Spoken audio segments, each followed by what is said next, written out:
Hello everyone, welcome to my channel Eduhub, जहां आज की वीडियो में हम बात करने वाले हैं हमारी नई शिक्षा नीति यानी कि नेशनल एजुकेशन पॉलिसी 2020 के बारे में।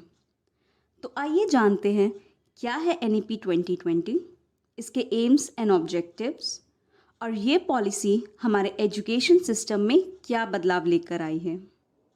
1968 में आई थी इंडिया की पहली एजुकेशन पॉलिसी और 1986 में आई थी इंडिया की दूसरी एजुकेशन पॉलिसी, जिसे 1992 में पीवी नरसिम्हा राव की गवर्नमेंट ने मॉडिफाई किया था और अब 34 साल बाद आई है इंडिया की न्यू एजुकेशन पॉलिसी 2020। डॉक्टर के कस्तूरी रंगन की अध्यक्षता में 9 मेंबर की एक कमेटी बनाई गई। इस कमेटी ने 2019 में नेशनल एजुकेशन पॉलिसी का ड्राफ्ट बनाया, जो फाइनली पास हुआ एज न्यू एजुकेशन पॉलिसी 2020।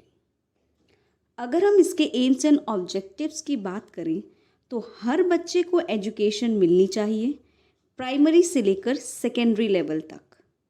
कोई भी ऐसा ना हो जिसे एजुकेशन से दूर रखा जाए, और साथ ही एजुकेशन स्ट्रक्चर को इस तरीके से रीडिज़ाइन किया जाए जिससे बच्चों में होलिस्टिक डेवलपमेंट हो सके। होलिस्टिक का मतलब है ओवरऑल डेवलपमेंट, यानी कि सिर्फ फिजिकली ही नहीं, उनमें intellectual, emotional, social, moral, cultural सभी तरह से डेवलपमेंट हो।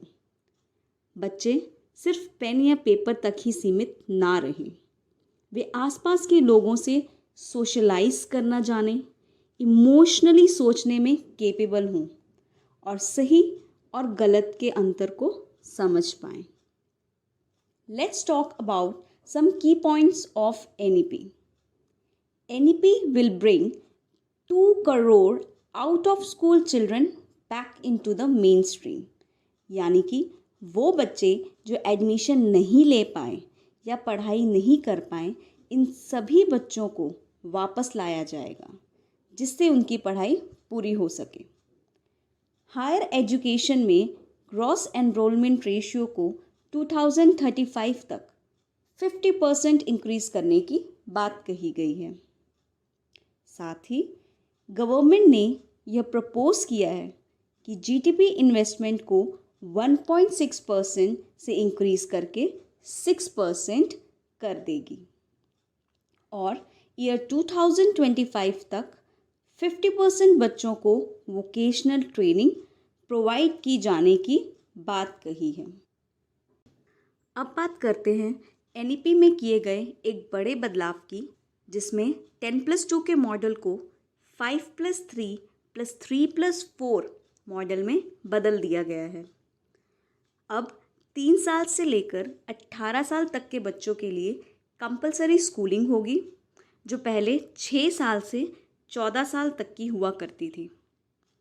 इस स्ट्रक्चर को 4 स्टेजेस में बांटा गया है, जहां पहली स्टेज है फाउंडेशनल स्टेज, जो है 5 साल की, जिसमें पहले के 3 साल बच्चे आंगनवाड़ी या प्री स्कूल में पढ़ेंगे और बाकी के जो 2 साल हैं क्लास 1 और क्लास 2 की पढ़ाई करेंगे। नेक्स्ट है प्रेपरेटरी स्टेज, जो 8 साल से 11 साल तक के बच्चों के लिए है, जिसमें वे क्लास 3 से लेकर क्लास 5 तक की पढ़ाई करेंगे। फिर आता है मिडिल स्टेज, जो 11 साल से 14 साल तक के बच्चों के लिए है, जिसमें क्लास 6 से क्लास 8 तक की पढ़ाई होगी।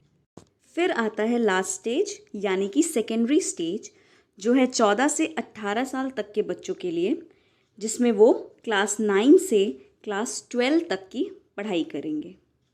अब बात करते हैं नेक्स्ट इम्पॉर्टेंट पॉइंट की, जो है फाउंडेशनल लिटरेसी एंड न्यूमरेसी, जिसमें क्लास 3 तक बच्चों में बेसिक रीडिंग और राइटिंग की समझ हो, वो वर्ड्स और सेंटेंसेस को सही तरह से पढ़ सकें।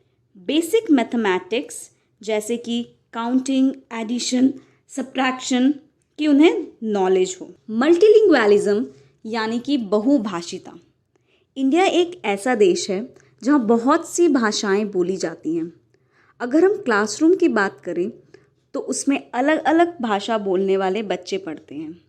उनकी मदर टंग और रीजनल लैंग्वेज भी अलग होती है। इसी बात को एनईपी में एक साधन माना है जिससे बच्चे अपनी मातृभाषा का इस्तेमाल पढ़ाई में कर सकते हैं।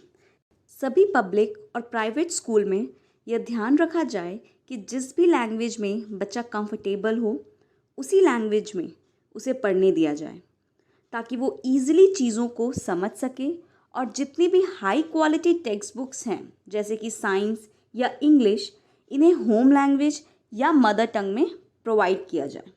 इंक्लूसिव एजुकेशन, जिसे हम समावेशी शिक्षा भी कहते हैं, एक सिंपल लाइन में कहें तो education in which all types of children are taught in regular school. एक ऐसा स्कूल जहाँ किसी भी तरह का भेदभाव ना हो, जहाँ हर वर्ग के बच्चे साथ में पढ़ सकें।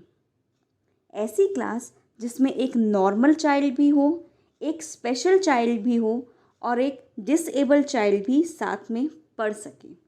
सभी बच्चों को इक्वल इम्पोर्टेंस दी जाए। तो ये थी एनईपी 2020 की कुछ खास बातें। आई होप आपको समझने में आसानी हुई होगी। Thank you everyone for watching.